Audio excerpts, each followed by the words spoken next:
Hello and welcome to this video. आज की video में हम केमिस्ट्री क्लास 9 चैप्टर 1 का नेक्स्ट पार्ट सेकेंड पार्ट करेंगे। इससे पहले हमने एक पार्ट कर रखा है जिसमें हमने बात किया था कि मैटर क्या है, मैटर कैसे बना होता है, फिर उसके मैटर के जो पार्टिकल्स होते हैं उसके प्रॉपर्टीज़ के बारे में 2 प्रॉपर्टी देख चुके थे। ठीक है, उस वीडियो का लिंक आपको डिस्क्रिप्शन बॉक्स में मिल जाएगा या फिर आप कमेंट बॉक्स में भी जा करके देख सकते हैं। यहाँ हमारे चैनल के प्लेलिस्ट में जा करके क्लास 9 केमिस्ट्री प्लेलिस्ट वाले पर जा करके यहाँ वीडियो देख सकते हैं। ठीक है, थोड़ा सा रिकैप कर दूँ कि मैटर क्या है। फर्स्ट पार्ट में हमने क्या पढ़ा था ताकि चीज़ कनेक्ट कर पाएंगे आप।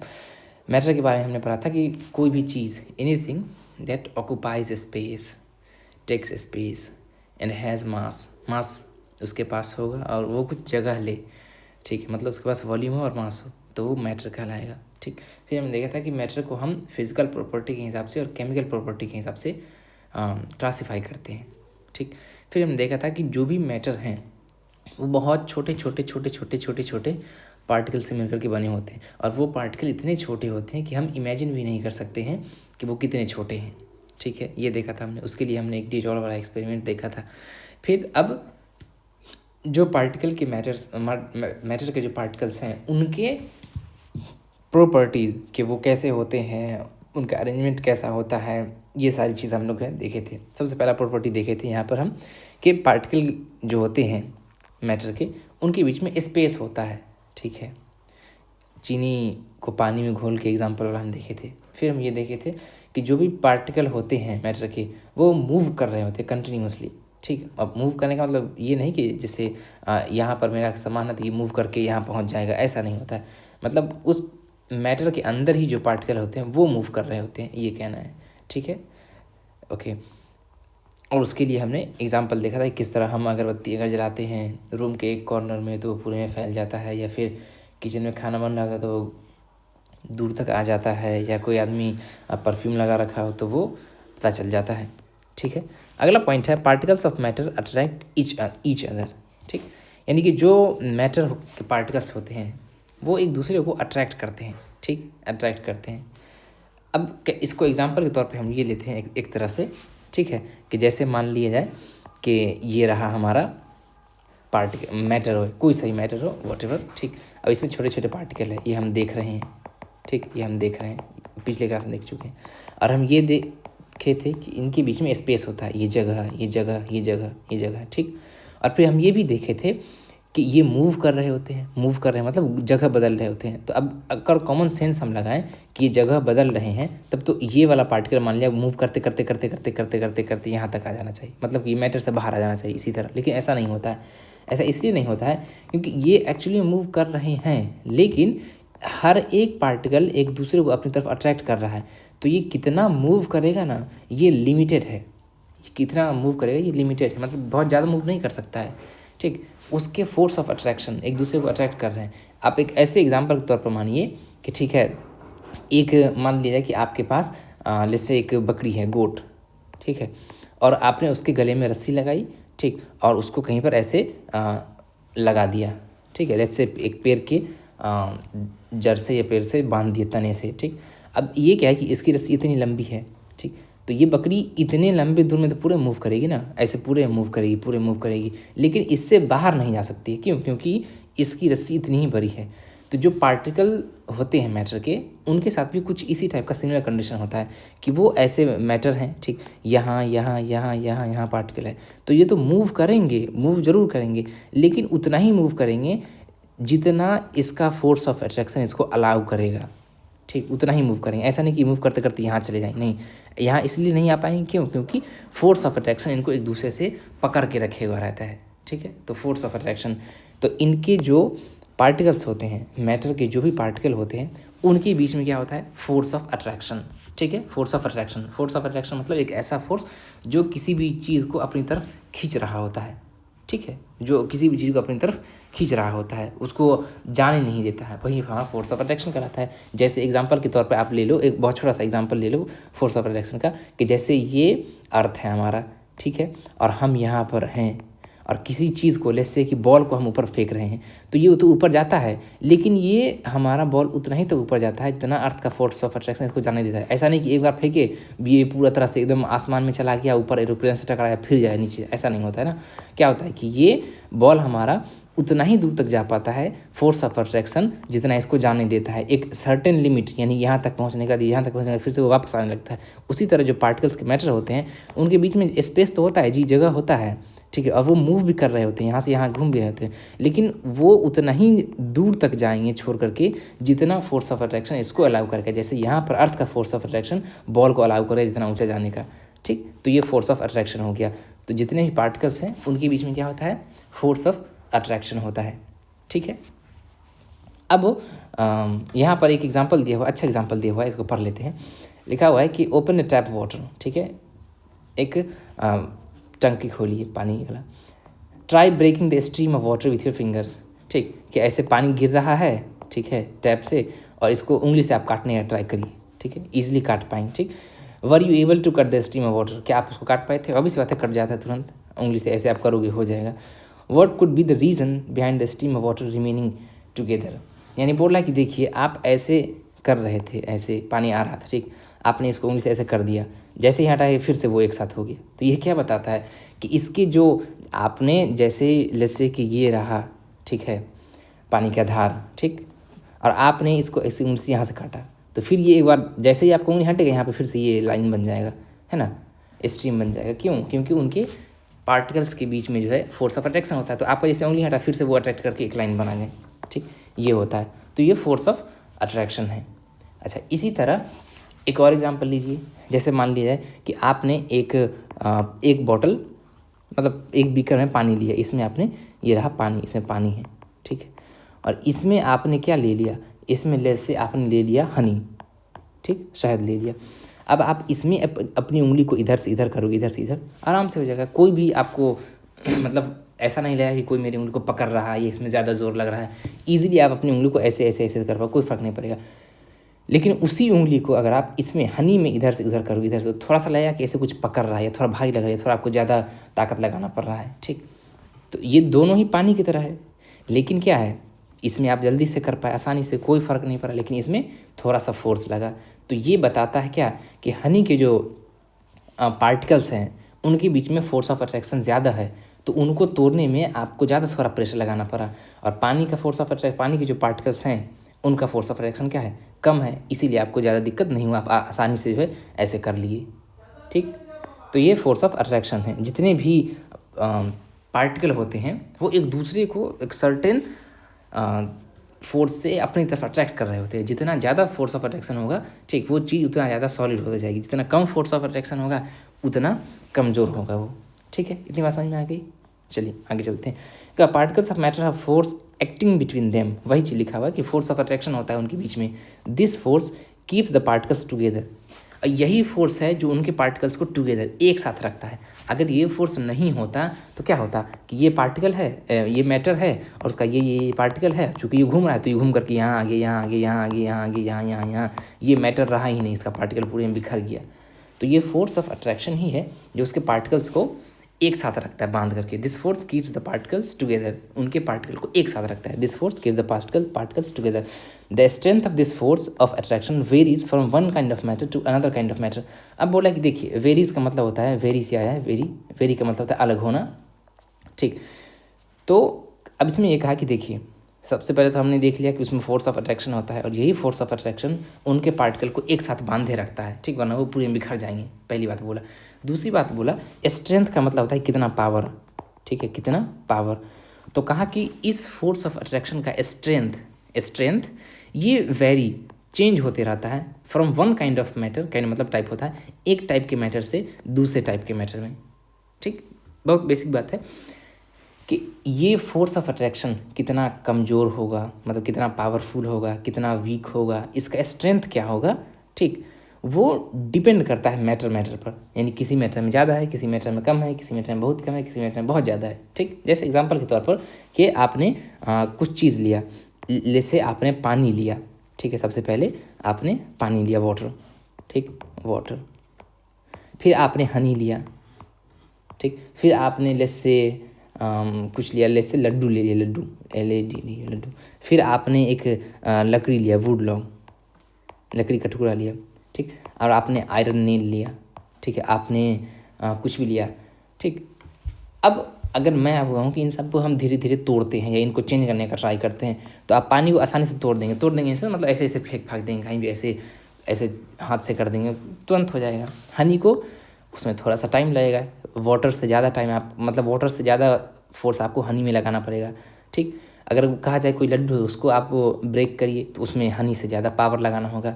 यही वुड लॉग है, तो आपको लड्डू से ज़्यादा इसमें फोर्स लगाना पड़ेगा। और आयरन नेल है लोहे का कुछ, तो वो तो टूटेगा ही नहीं, ठीक। या हो सकता है पतला हो तो टूट जाएगा। तो ये क्या बता रहा है कि इसका आप फॉर्म चेंज कर दिए, तोड़ ताड़ दिए, मतलब इसे ख़राब कर दिए। क्यों? क्योंकि इसके जो पार्टिकल थे उनके बीच में फोर्स ऑफ अट्रैक्शन कम था, ठीक। और इसके बीच में फोर्स ऑफ अट्रैक्शन इससे ज़्यादा था, इसमें इससे ज़्यादा था, लड्डू से ज़्यादा लकड़ी में था, लकड़ी से ज़्यादा आयरन में था, ठीक। तो ये फोर्स ऑफ अट्रैक्शन है। इसको अगर मैं और दूसरे एग्जांपल से समझाऊँ, बहुत ही आसान एग्जांपल से, ठीक है, तो वो इस तरह होगा कि मान लिया जाए कि आपने छोटे छोटे छोटे छोटे कागज़ के टुकड़े बनाए बहुत से, ठीक है। कार्डबोर्ड का टुकड़ा लिया, ठीक है, ये लिया, ये लिया, दो कार्डबोर्ड का टुकड़ा लिया, ठीक है, दो कार्डबोर्ड का टुकड़ा लिया अच्छे से, ठीक। और किया क्या कि इसको अलग अलग चीज़ों से ना चिपका दिया, ग्लू कर दिया, ठीक है। जैसे मान लिया इसको आपने बहुत नॉर्मल चीज़ से चिपका, जैसे कि इसको घर में ही आटा को पानी में घोल लिया, उसे इसको जो है चिपका दिया। इसको आपने थोड़ा सा ख़राब वाला एक्सपायर हो चुका था ग्लू, उसे चिपकाया। इसको आपने जो है अच्छे वाले ग्लू से चिपकाया जो एक्सपायर नहीं हुआ था। इसको आपने फेविकॉल से चिपकाया। और एक और कागज़ का टुकड़ा था जिसको आपने जैसे फेविक्विक से चिपकाया, ये जो बहुत हार्ड वाला ग्लू होता है उससे चिपकाया, ठीक। अब अगर हम आपको कहें कि ठीक है इन सबको फिर से उखाड़ दीजिए, तो ये वाला जो है आसानी से उखड़ जाएगा, ठीक है। ये वाला जो जिसका एक्सपायर था इससे थोड़ा, इससे ज़्यादा पावर इसमें रहेगा। असली वाला ग्लू है तो इसमें ज़्यादा पावर लगेगा, फेविकॉल वाले में इससे ज़्यादा पावर लगेगा, यानी इससे ज़्यादा फोर्स आपको लगाना पड़ेगा, ताकत ज़्यादा रहेगा। ये वाला इससे भी ज़्यादा, हो सकता है कि ये उखड़े ही ना, हटे ही ना। तो ये आपको ज़्यादा फोर्स लगाना पड़ा, क्यों? क्योंकि ये डिपेंड किया किस पे, ग्लू पर, ग्लू पर, कि किससे आपने उसको सटाया था। तो उसी तरह जो भी हमारा मैटर है उसके बीच में अलग अलग फोर्स ऑफ अट्रैक्शन होता है, और फोर्स ऑफ अट्रैक्शन जितना कमज़ोर होगा, ठीक, उसको हम उतना आसानी से चेंज कर पाएंगे, उसके शेप को, उसके स्टेट को, उसके टाइप को। और फोर्स ऑफ अट्रैक्शन जितना ज़्यादा होगा, हमको उतना ज़्यादा फोर्स लगाना पड़ेगा, उतना ज़्यादा उसमें मेहनत करना पड़ेगा उसके शेप को बदलने के लिए, ठीक। जैसे अब यहाँ पर एग्जांपल देख लीजिए, ये इस बुक में जो दिया हुआ है ये वाला एग्जांपल, कि ये लोग ऐसे पकड़े हुए हैं, ठीक। तो ये हम इन लोगों को पार्टिकल मान लेते हैं, ठीक। और ये दोनों एक दूसरे, ये सब लोग एक दूसरे का हाथ पकड़े हुए हैं, तो ये फोर्स ऑफ अट्रैक्शन हो गया। अब अगर ये लोग हल्का हल्का हाथ पकड़ेंगे, मान लिया सिर्फ एक एक उंगली पकड़े हुए हैं सबका एक दूसरे का, तो अगर ये लोग दौड़ेंगे, यानी मूव करते रहते हैं पार्टिकल, तो अगर ये लोग दौड़ेंगे तो इनका हाथ जल्दी छूट जाएगा, फिर ये लोग पूरे में बिखर जाएंगे। अगर इन लोगों ने जैसे दो उंगली पकड़ा हुआ, थोड़ा ज़्यादा फोर्स लगेगा। अगर इन लोगों ने हाथ पकड़ा हुआ है तो और ज़्यादा फोर्स लगेगा, यानी फोर्स ऑफ अट्रैक्शन बढ़ जाएगा, जल्दी खुलेंगे नहीं ये लोग। और अगर मान लिया इनके हाथ को रबर से बांध दिया गया है तो बहुत ज़्यादा फोर्स लगेगा, ठीक। I hope it's clear. अब तो क्लियर हो ही गया होगा, ठीक है। अब यहाँ पे कुछ एक चीज़ है जिसको एक्सप्लेन करना ज़रूरी है। वॉल्यूम क्या होता है, पिछले क्लास में हमने देख लिया था कि वॉल्यूम होता क्या है, ठीक। फिर भी एक बार देख लेते हैं। The space occupied by a substance in 3D is known as volume. इसका ऐसा यूनिट मीटर क्यूब होता है, 1 लीटर में 1000 सेंटीमीटर क्यूब होता है। देखिए यही बात कही गई थी कि वॉल्यूम वही होता है जो कोई भी चीज़, ठीक, कितना स्पेस लेती है रखने में, ठीक। उससे पहले मैं आपको डायमेंशन बताता हूँ क्या होता है, बहुत इजी चीज़ है। देखिए मान लीजिए कि आपने एक धागा लिया, थ्रेड, ठीक, तो वो सीधे ऐसे होगा, है ना, और कुछ नहीं होगा इसमें। यानी कि इसमें सिर्फ और सिर्फ क्या होगा, लंबाई होगा, और कुछ नहीं होगा, सिर्फ लंबा है। आप बोलिएगा कि 10 मीटर लंबा धागा, 20 मीटर लंबा धागा, 50 मीटर लंबा धागा, ऐसे ही बोलेंगे, ठीक। अब मान लिया आपने न्यूज़पेपर लिया, न्यूज़पेपर एक लिया, तो इसमें क्या होगा, इसमें तो सिर्फ लेंथ होता है, ठीक, लेंथ होता है इसमें। इसमें क्या होता है, इसमें लंबाई भी होती है और चौड़ाई भी, यानी इसमें लेंथ भी होता है और ब्रेड्थ या विड्थ जो भी कहिए वो भी होता है, चौड़ाई भी होता है। तो इसमें 2 चीज़ होता है ना, इसमें लेंथ भी होता है और ब्रेथ, लंबाई और चौड़ाई दोनों ही होता है। इसमें सिर्फ और सिर्फ एक, ओनली 1, इसमें 2। लेकिन अगर मैं आपको अपनी मोटी वाली डिक्शनरी की किताब दूं या कोई सी मोटी सी किताब दूं, तो उसमें क्या होगा, 3 चीज़ होगी। एक तो लंबाई भी होगी, ठीक है, और एक चौड़ाई भी होगी और साथ में एक क्या होगी, मोटाई होगी। ये लंबाई हो गया और ये चौड़ाई हो गया और ये चीज़ जो है वो मोटाई हो गया, यानी कि लंबा भी होगा, वो चौड़ा भी होगा, मोटा भी होगा। तो इसमें 3 चीज़ हो, ठीक है ना। तो इसको ये 1D चीज़ें हैं, 1D, इसमें सिर्फ 1 डायमेंशन है, ठीक, सिर्फ लंबाई। इसमें 2 चीज़ था, लंबाई भी और चौड़ाई भी, तो ये 2D चीज़ हो गई, ठीक। और ये इसमें 3 चीज़ है तो इसमें 3D चीज़ हुई। तो ये जितना जगह लेगा इसको लेंथ बोलेंगे और ये जितना जगह लेगा इसको एरिया बोलेंगे, ठीक है। ये जितना जगह लेगा उसको एरिया बोलेंगे और ये जितना जगह चीज़ लेगा 3 चीज़ वाला, इसको हम वॉल्यूम बोलते हैं, ठीक। तो जब कोई मैटर होगा, ठीक, तो उसमें वॉल्यूम भी होगा। अब ये बात है कि इसमें भी ये भी 3D होता है, मतलब इसमें कुछ ना कुछ थिकनेस होगा, ये कुछ ना कुछ मोटाई होगा, लेकिन वो इतना ज़्यादा इतना कम मोटा होता है कि हम उसको कंसिडर नहीं करते, बहुत कम मोटा होता है। तो यही मामला है वॉल्यूम का और एरिया का। तो यहाँ पे हम वॉल्यूम की बात कर रहे हैं कि कोई भी चीज़ रखने पे वो कितना स्पेस लेता है, उसको हम वॉल्यूम बोलते हैं, ठीक।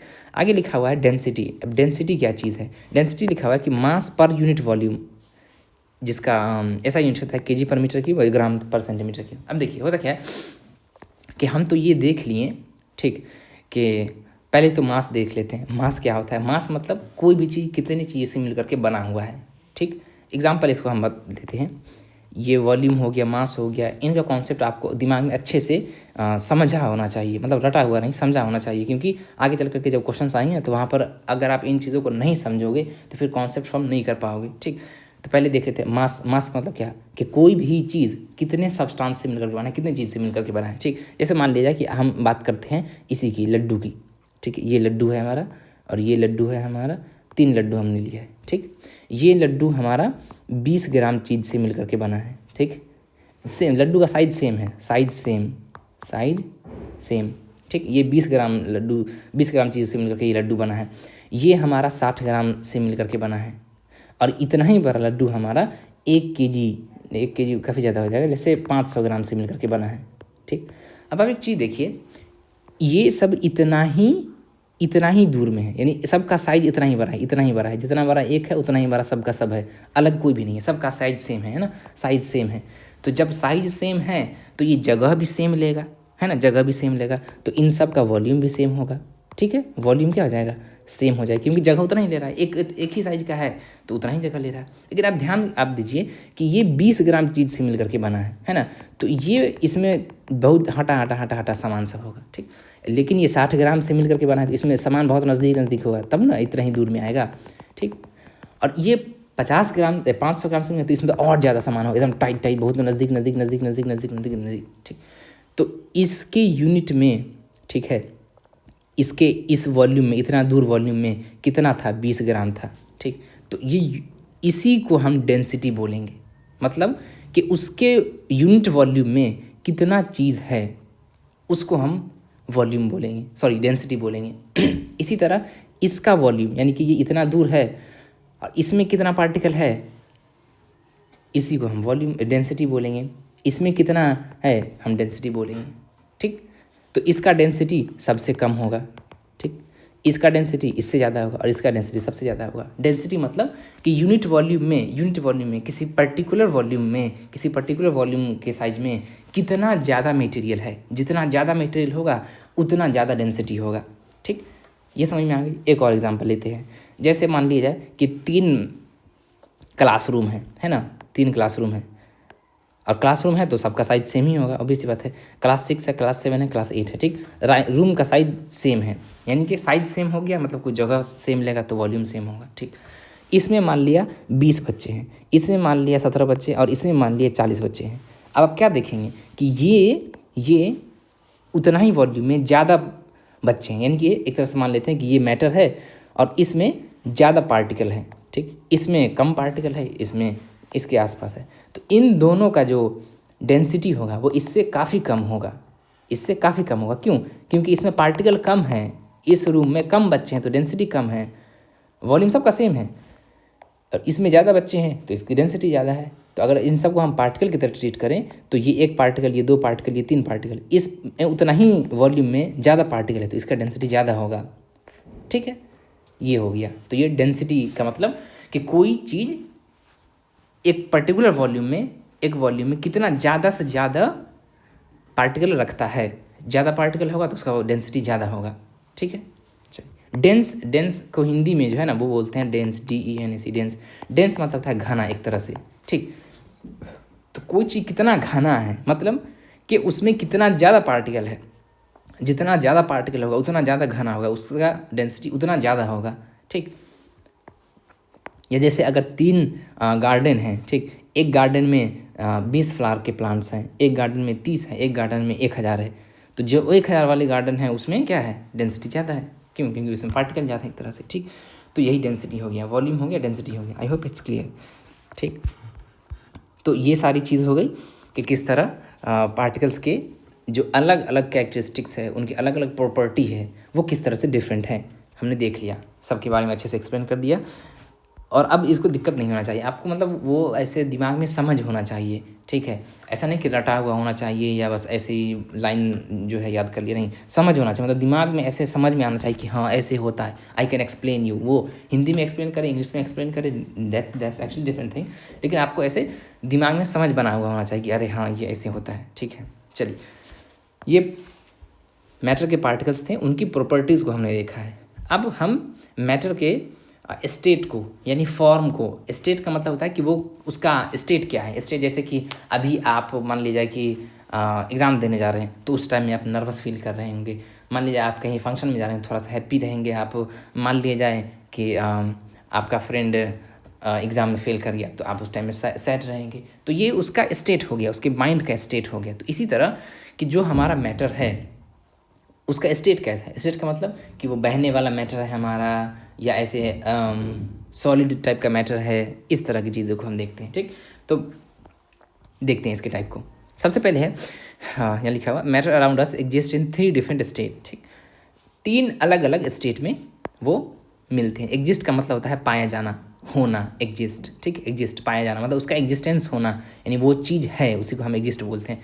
तो matter around us exist in 3 different states, solid, liquid and gas. 3 state होते हैं। ठीक, आगे चल करके 2 स्टेट और पढ़ेंगे।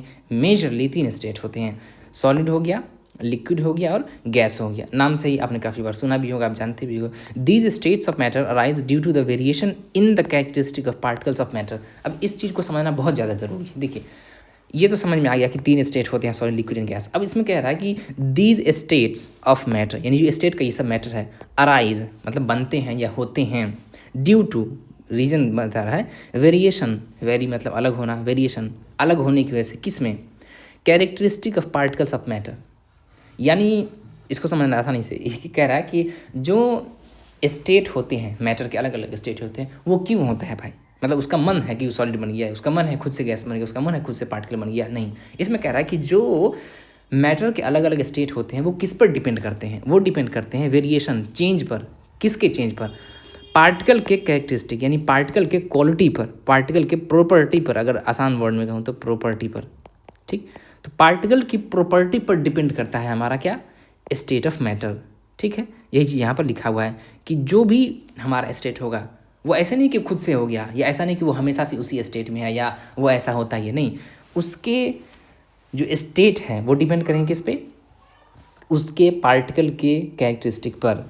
एग्जाम्पल अगर मैं आपको दूँ तो जैसे मान लीजिए ये एक मैटर है, ये एक मैटर है, ये अलग है, ये अलग है, मतलब स्टेट में अलग है। मान लिया कि ये बहने वाला है और ये नहीं बहने वाला है। ठीक, तो ये डिपेंड करेगा कि इसके अंदर जो पार्टिकल है, इसके अंदर जो पार्टिकल है उनका प्रॉपर्टी क्या है, कैरेक्टरिस्टिक क्या है, यानी उसका क्वालिटी क्या है, वो कैसा है। ठीक, अगर इसमें बहुत ज़्यादा फोर्स ऑफ अट्रैक्शन है तो ये नहीं बहने वाला बनेगा, ये बहुत कम है तो बहने वाला बनेगा। मतलब समझ रहे हैं कि पार्टिकल का क्या कैरेक्टरिस्टिक होगा, उसका क्या क्वालिटी होगा, उसका क्या प्रॉपर्टी होगा, वही बताया कि इसका स्टेट क्या है, यानी कि वो बहने वाला बनेगा या गैस बनेगा या सॉलिड बनेगा या लिक्विड बनेगा। ठीक है, ये दिमाग में क्लियर हुई बात, और इसको ध्यान में रखना है क्योंकि kinetic theory of particles of matter जब हम पढ़ेंगे तो ये बहुत चीज़, यही अंडरस्टैंडिंग जो है वो काम आएगी। ठीक, तो हम समझ गए कि किसी भी मैटर का जो स्टेट है वो उसके पार्टिकल के प्रॉपर्टी पर डिपेंड करता है। ठीक, इजी, आगे चलते हैं। सबसे पहला स्टेट है हमारा द सॉलिड स्टेट। ठीक, सॉलिड स्टेट के बारे में पढ़ते हैं। लिखा हुआ है कि सॉलिड के बारे में have a definite shape. Definite मतलब जो चेंज नहीं होता है, डेफिनिट है। ठीक, उसका शेप डेफिनिट होता है, मतलब कि वो दिखने में कैसा लग रहा है वो वैसे ही रहता है, चेंज नहीं होता है वो शेप। मतलब आप समझ रहे हैं उसका, वो जैसे कि अगर मेरे पास पेन है तो वो ऐसे लंबे शेप का है, अगर बुक है तो वो ऐसा है, अगर एक फुटबॉल है तो ऐसा है। तो कहा इसमें कि जो सॉलिड होते हैं उनका शेप डिफिनिट होता है, मतलब कि चेंज नहीं होगा, वो डिफिनिट है, फिक्स है, ठीक। Distinct boundaries and fixed volume.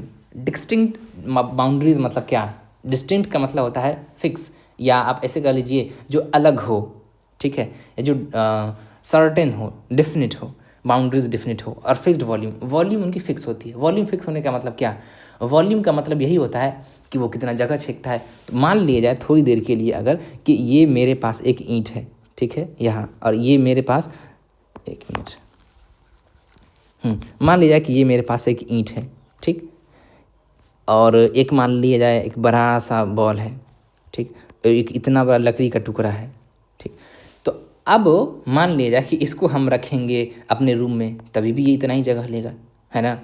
इसको मान लिया हम रखेंगे छत पर, इतना ही जगह लेगा। इसको हम रखेंगे पहाड़ पर, इतना ही जगह लेगा। इसको रख देंगे ज़मीन के अंदर, इतना ही जगह लेगा। मतलब क्या कि जितना जगह ले रहा है उतना ही जगह लेगा, इसका जगह लेना चेंज नहीं होगा। ऐसा नहीं कि इसको रूम में रखेंगे तो कम जगह लेगा, छत पे रखेंगे ज़्यादा जगह लेगा, ज़मीन के अंदर रखेंगे बहुत कम जगह लेगा, ऐसा नहीं है। ये हमेशा उतना ही जगह लेगा। क्यों? क्योंकि ये इसका फिक्स है, ये चेंज नहीं होता है, ये चेंज नहीं होता। ऐसा नहीं कि इसको हम दबा दिए, ठीक। जो ईंट है उसको हम दबा करके छोटा या बड़ा नहीं कर सकते हैं। जैसे मान लिया आपको आप कहीं जा रहे हो, ठीक है, जैसे कहीं मार्केट ही जा रहे हो, आपको सामान ले जाना था, तो आपको कपड़ा भी ले जाना था बैग में, और एक थर्मस भी ले जाना था, ठीक। तो अब मान लिया जाए कि आपका बैग भर गया है और आपको फिर भी एक कपड़ा ले ही जाना है, तो आप क्या करो, कपड़ा को चाँप करके, एकदम चाँप करके छोटा सा कर दो, घुसा दो, कहीं भी घुस जाएगा। लेकिन क्या थर्मस के साथ ऐसा कर सकते हो आप कि जगह नहीं है उसको चाँप करके कहीं पे घुसा देते? नहीं, वो उतना ही जगह लेगा जितना खाली मिलेगा, भरा मिलेगा, ठीक। तो मतलब क्या कि उसकी बाउंड्री फिक्स है, आप उसको श्रिंक नहीं कर सकते हो, दबा नहीं सकते हो। श्रिंक का मतलब था सिकुड़ाना, सिकुड़ा नहीं सकते उसको आप, ठीक। लिख लेते हैं एक वर्ड को, श्रिंक को, SHRINK, श्रिंक। श्रिंक मतलब होता है सिकुड़ाना, सिकुड़ना, सिकुड़ना या सिकुड़ाना, ठीक। श्रिंक, श्रैंक, श्रंक इसका वर्ब फॉर्म होता है। जैसे ड्रिंक, ड्रैंक, ड्रंक, उसी तरह श्रिंक, श्रैंक, श्रंक। तो आप थर्मस को या स्टील का बॉटल हो, उसको आप ऐसे श्रिंक नहीं कर सकते, उसको दबा नहीं सकते, उसको सिकुड़ा नहीं सकते। लेकिन कपड़े को आप दबा कर कहीं पे घुसा दीजिए। मतलब क्या कि इस थर्मस का बाउंड्री फिक्स है बाउंड्री, चेंज नहीं आप उसको कर सकते। और चूँकि बाउंड्री फिक्स है तो इसको आप कहीं भी रखिए उतना ही जगह लेगा, उतना ही जगह लेगा, मतलब उसका वॉल्यूम फिक्स होगा, ठीक। जितना जगह लेता है उसी को तो हम वॉल्यूम बोलते हैं, तो उतना ही वॉल्यूम होगा, फिक्स होगा। आई बात समझ में? ईजी है, ठीक। ये होगी बात कि उसका वॉल्यूम फिक्स होगा। That is have negligible compressibility. अब कंप्रेसिबिलिटी क्या होता है, देखिए थोड़ा सा हम चलते हैं वर्ड पर, ठीक है। कंप्रेसिबिलिटी, देखिए जो भी वर्ड है वो कुछ भी बेसिक वर्ड्स है, उनको अगर हम समझ जाएंगे तो आसान होगा। सबसे पहले है प्रेस। प्रेस मतलब किसी चीज़ को दबाना, ठीक। जैसे टमाटर रखा होता है, आपने उसको ऐसे दबा दिया, प्रेस कर दिया, ठीक। कॉम्प्रेस मतलब भी कुछ वही होता है, दबाना, उसको कॉम्प्रेस करना, ठीक है। समझ गई बात, कॉम्प्रेसिबिलिटी आपने। अब क्या है कॉम्प्रेसिबिलिटी, कॉम्प्रेसिबिलिटी यानी कि उसको कॉम्प्रेस करने की क्वालिटी, यानी वो कॉम्प्रेस होगा कि नहीं होगा, कॉम्प्रेस होगा कि नहीं होगा, वही उसी को हम कॉम्प्रेसिबिलिटी कहते हैं, ठीक। यानी कॉम्प्रेसिबिलिटी एक क्वालिटी है क्या चीज़ की, कि प्रेस होगा या नहीं होगा, प्रेस होगा या नहीं होगा, दबेगा या नहीं दबेगा। तो क्या कह रहा है कि जो हमारे सॉलिड होते हैं उनमें नेग्लिजिबल कॉम्प्रेसिबिलिटी होती है। नेग्लिजिबल, गुड वर्ड,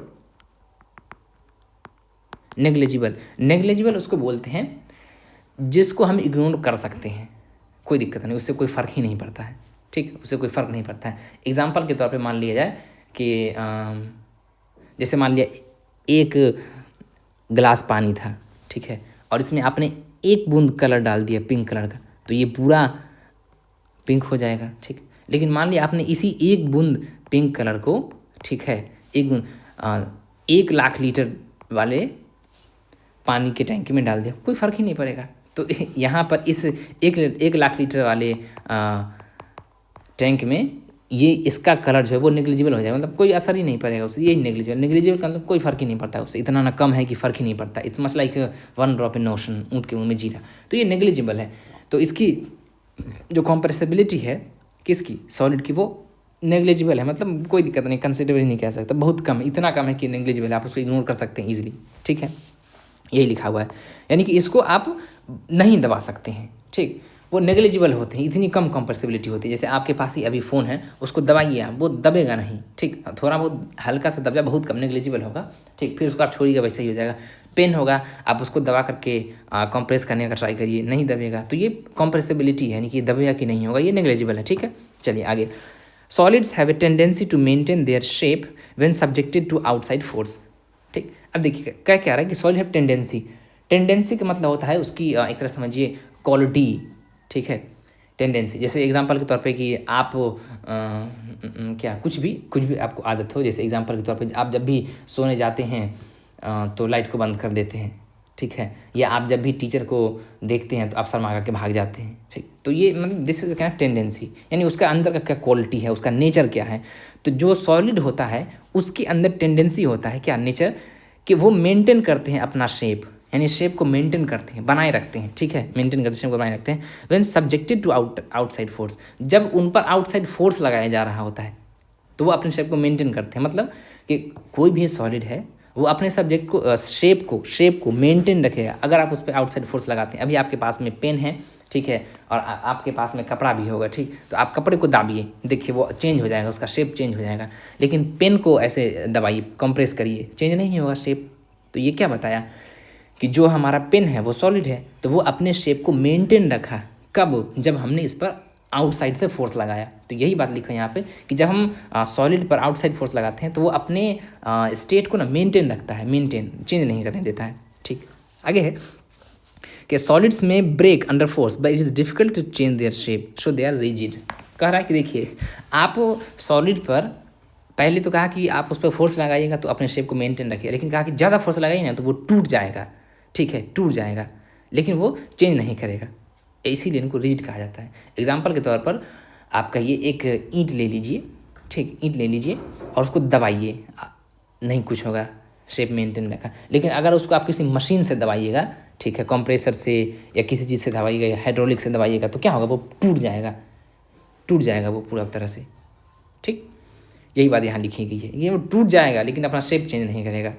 तो ये क्या होते हैं, रिजिड होते हैं, इनको हम रिजिड कहते हैं, ठीक, रिजिड कहते हैं। रिजिड का हिंदी मतलब ऐसे नॉर्मली होता है जिद्दी, तो एक तरह से ये अपने शेप को मेंटेन रखते हैं, तो ये भी जिद्दी होते हैं, रिजिड, ठीक। रिजिड मतलब जो चेंज नहीं होता हो, तो सॉलिड्स के जो सॉलिड जो है वो रिजिड होते हैं। इतनी बात समझ में आ गई, ठीक।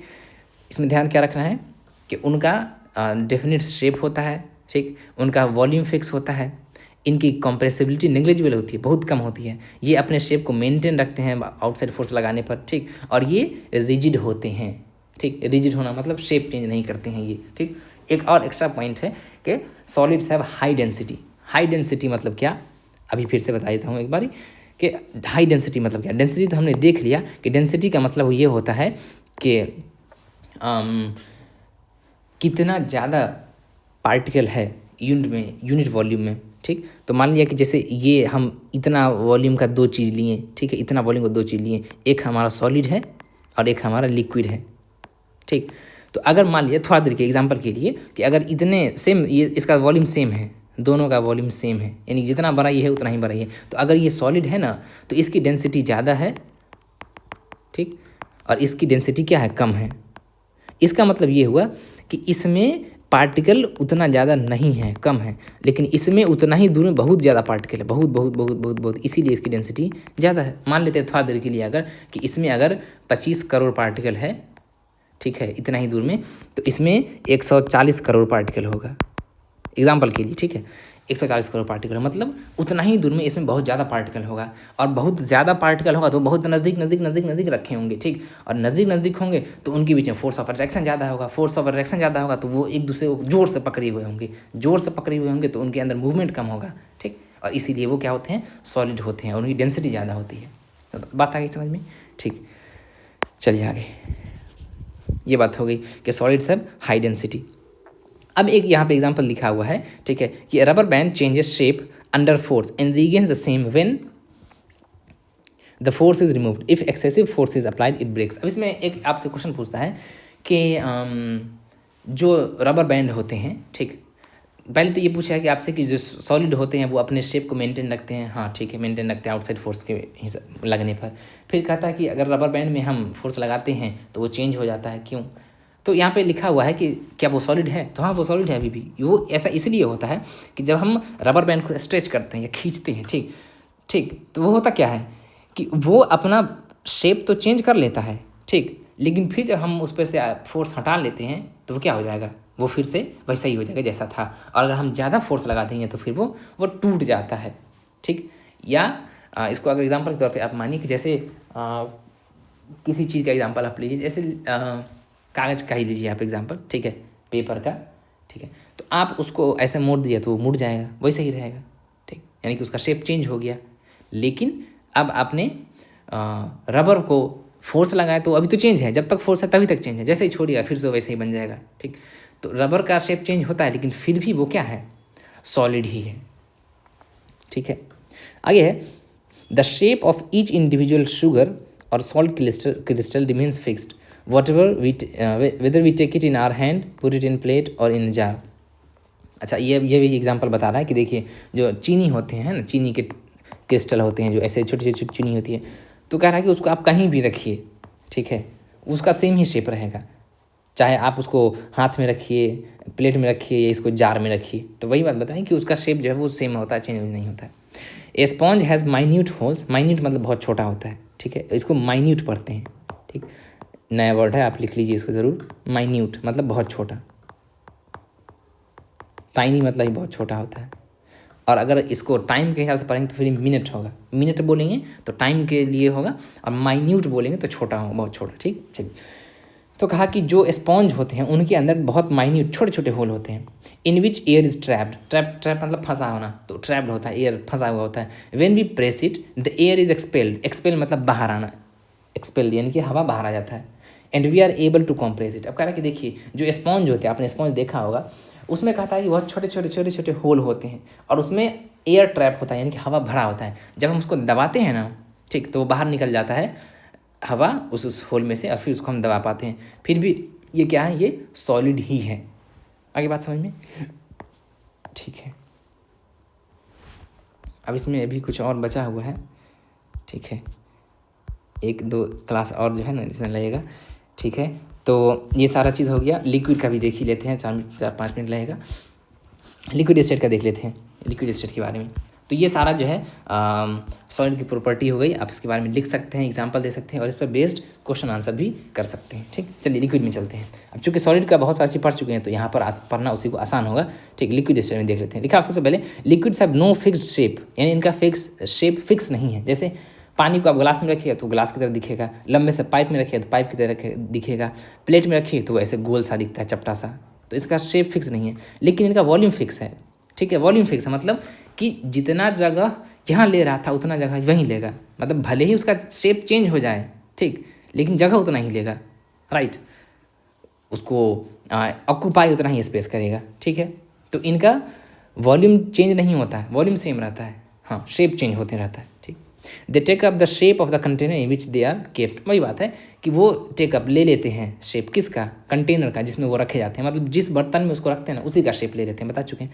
Liquids flow in change shape so they are not rigid but can be called fluid. जो लिक्विड होते हैं उनका शेप चेंज होता है, बह हो जाते हैं, तो इनको हम फ्लूइड कहते हैं। जो भी चीज़ अपने शेप को चेंज कर ले, ठीक है, उसको हम फ्लूइड कहते हैं, ठीक। ये जो बह जाए, रिजिड नहीं हो, उसको फ्लूइड कहेंगे। जैसे पेन को आप अपने टेबल पे रखिएगा 5 साल तक वहीं रखा रहेगा, लेकिन अगर पानी को रखिएगा वो बह करके यहाँ वहाँ चला जाएगा, तो ये फ्लूइड हो गया, ठीक। Fluid, FLUID, fluid.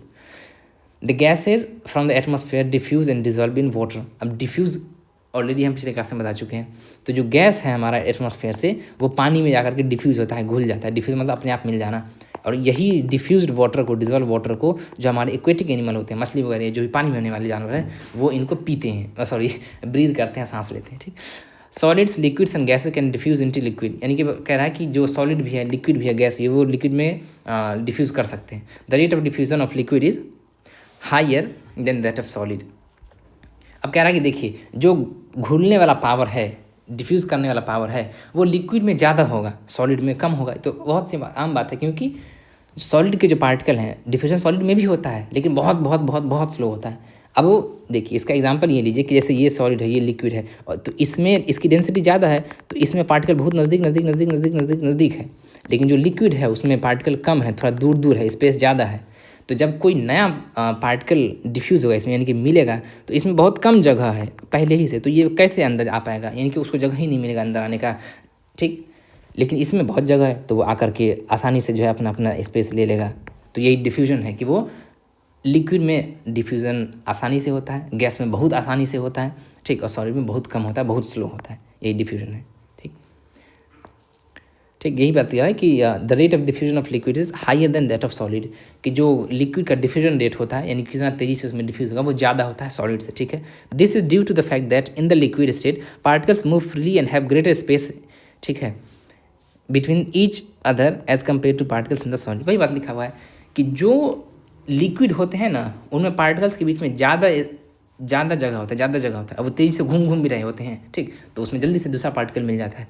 लेकिन सॉलिड में ऐसा नहीं होता है, उसमें पार्टिकल बहुत नज़दीक होते हैं, तो जगह कम होता है, और जगह कम होता है तो ज़्यादा घूम भी नहीं रहे होते हैं, इसीलिए दूसरे पार्टिकल इसमें आसानी से नहीं मिल पाते। तो ये डिफ्यूजन की बात हो गई, और ये लिक्विड स्टेट की होगी, ठीक। अगले क्लास में है हम सॉलिड स्टेट, लिक्विड स्टेट तक हो गया है, गैसियस स्टेट को जो है कवर करेंगे। And I hope I have made you understand everything. कुछ अगर प्रॉब्लम हो तो आप कमेंट करके पूछ सकते हैं। That's it for today. Share the video with your classmates and enjoy learning.